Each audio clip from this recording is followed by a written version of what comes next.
semua materi yang saya ajarkan ini semuanya saya praktekkan.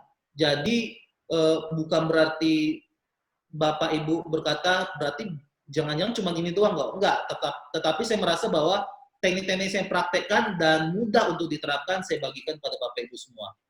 Dan sebelum mempraktekkan dan sebelum berbagi ada asumsi dasar dalam pematerian hari ini sampai hari Kamis. Yang pertama adalah target market harus sesuai. Ini asumsi dasarnya. Jadi saya tidak akan mengajarkan Bapak Ibu bagaimana menjual BMW kepada orang yang cuma penghasilan 10.000 per hari. Saya tidak akan menjelaskan bagaimana cara untuk menjual pesawat terbang kepada orang untuk cari makan aja susah. Jadi prinsip utama adalah proses marketing Anda harus benar. Karena ini prinsipnya selling, maka sudah didahului proses marketing yang sudah baik. Berarti asumsi dasarnya adalah Anda sudah tahu target market Anda siapa. Anda sudah tahu Anda jualan mau ke siapa, mau ke mana, ke bagian mana, komunitas apa, Anda sudah tahu. Itu asumsi dasarnya. Kalau Anda belum tahu, Anda harus belajar dulu tentang marketing. Lalu yang kedua adalah tentang yang ditawarkan. Yang ditawarkan adalah benar-benar sebuah produk yang sesuai dengan yang Anda tawarkan. Saya nggak mau mengajarkan Anda bahwa Anda menawarkan produk yang sifatnya berbohong. Misalnya contoh, Anda menjual sebuah burger yang sebenarnya tipisnya segini, tetapi iklan Anda gede banget seperti ini. Nah, ini sama saja membohong, menipu. Dan saya pastikan adalah yang Anda tawarkan memang benar-benar produk Anda yang seperti apa adanya. Nanti kita akan ajarkan bagaimana caranya menjual dengan teknik NLP. Oke. Nah, kita akan masuk ke materi yang pertama adalah tentang definisi dulu ya. Apa itu NLP for selling?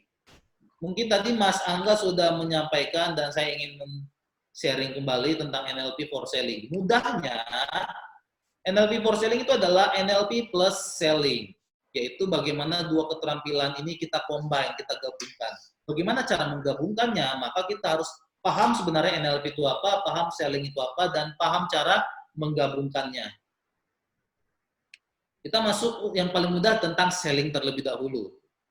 Kalau saya bertanya kepada Bapak Ibu, apa yang dimaksud dengan selling? Apa yang dimaksud dengan jualan? Ini penting dulu sebagai persamaan persepsi, biar kita punya pemahaman sama tentang mindset berjualan itu apa. Memang kita tahu berjualan itu adalah menjual produk kita, tetapi saya ingin memberikan sebuah mindset bahwa menjual itu adalah proses membantu orang lain menyelesaikan permasalahan dan mendapatkan apa yang mereka inginkan. Yang saya garis bawahi ada dua kata. Yang pertama adalah tentang problem, yang kedua adalah tentang outcome. Jadi berbicara tentang selling, apalagi berbicara tentang NLP for selling, berarti hal yang paling penting dari pembelajaran ini adalah kita harus tahu si A itu problem atau outcome-nya apa, si B, si C itu outcome atau problemnya apa. Karena kita pasti sepakat setiap orang pasti memiliki masalah yang berbeda-beda. Tetapi NLP diajarkan untuk kita lebih fleksibel, kita berperilaku lebih lentur, sehingga bagaimana kita punya mindset, bagaimana kita bisa menyamakan bahwa produk kita ini bisa untuk problem ini, bisa digunakan untuk problem si B, bisa digunakan untuk problem si C, atau mereka punya keinginan tertentu, bisa kita tawarkan produk kita lah yang bisa menjadi sarana untuk mencapai outcome-nya, outcome si B dan outcome si C. Berarti berbicara tentang cara NLP for selling, berarti Anda harus paham tentang bagaimana cara mendekati atau menjalin relasi dengan orang lain, dengan calon pembeli. Nah, berbicara tentang NLP, bagi Anda yang sudah pernah ikut training NLP, ini sebagai refresh dan mudah-mudahan nggak lupa. Kalau lupa ini baguslah untuk pengingat ya, biar nggak sia-sia pernah ikut training.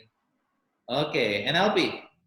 Kita dari katanya dari NLP. N itu adalah neuro, L itu adalah linguistik, dan P itu adalah programming.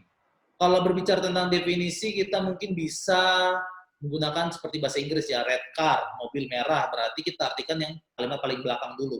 Makanya dari neurolinguistic programming, kita bisa artikan terlebih dahulu dari kata programmingnya. Kalau Bapak Ibu mungkin di sini ada orang IT mungkin ya, mungkin pernah dengar istilah programming. Wah, ini kerennya banget nih. Tapi kalau ditanya apa itu programming, mungkin nggak ngerti juga. Kita ingin memprogram pikiran bawah sadarnya. Ditanya, program itu apa? Bingung juga. Kita ingin memprogram pikiran bawah sadar kita agar seperti apa yang kita inginkan. Tapi ditanya program itu apa? Bingung juga. Nah, untuk memudahkan, program itu prinsipnya adalah ada 3 proses, 3 tahapan. Mulai dari input, processing, output. Nah, ini prinsipnya adalah setiap hal yang terjadi atau output ini bisa dikatakan behavior ya. Output bisa dikatakan kata-kata, tindakan, perilaku, sikap, habit, itu namanya output. Input itu adalah berbicara tentang apa yang kita terima, apa yang kita alami, itu namanya input. Contoh misalnya, terkadang dalam diri kita itu banyak program-program otomatis yang sudah ada di dalam diri kita. Misalnya bangun pagi hari itu bagi si A program otomatisnya apa? Ah ngantuk tidur lagi. Itu outputnya langsung tidur. Tetapi bagi si B ketika bangun pagi langsung berpikir, wah saatnya cari duit nih. Outputnya dia akan bangun semangat bergairah. Ada juga orang yang ketika bangun berpikir, ya ke kantor lagi ketemu si bos. Outputnya apa? Males-malesan. Kalau bisa cari nih lagi work from home lagi nggak kan gitu ya. Banyak nih work from home ini pada senang semua, tapi banyak juga yang stres ya. Nah, lalu kalau berbicara tentang input processing output, sebenarnya didefinisikan adalah if dan then. Jadi kebanyakan itu jika, maka. Kebanyakan itu merasa bahwa prinsip dari input dan output itu seolah terjadi otomatis. Seolah-olah kita tidak berdaya untuk melakukan processingnya secara manual. Padahal NLP diajarkan bahwa bagaimana kita menyadari prosesnya. Sehingga ketika input ada, nggak selalu mulu-mulu langsung output. Tetapi kita bisa memproses dalam diri kita. Misalnya, ketika bangun pagi, lalu ada perasaan malas muncul, lalu kita proses secara otomatis. Kita proses secara manual. Malas sih, tapi kalau malas gini, nggak produktif dong.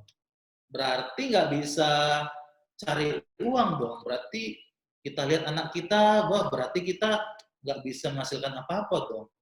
Oke, malas, tapi saya harus tetap fight. Maka outputnya adalah kita bisa tetap kerja, tetap produktif. Jadi processing di NLP adalah belajar bagaimana kita menyadari dan bisa memanage dan memproses semua input yang terjadi di dalam diri kita. Makanya ada istilah NLP itu adalah NLP cara kita mendesain kehidupan kita, karena kita jadi tuan atas pikiran kita. Oke, itu programming ya. Lalu kemudian linguistik. Linguistik adalah bahasa atau kata-kata.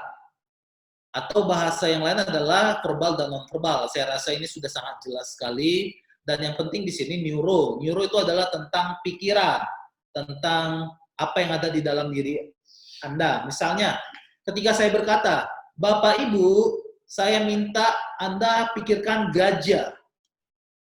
Ketika berbicara tentang memikirkan gajah, pasti yang muncul di pikiran Bapak Ibu bukan tulisan G-A-J-A-H.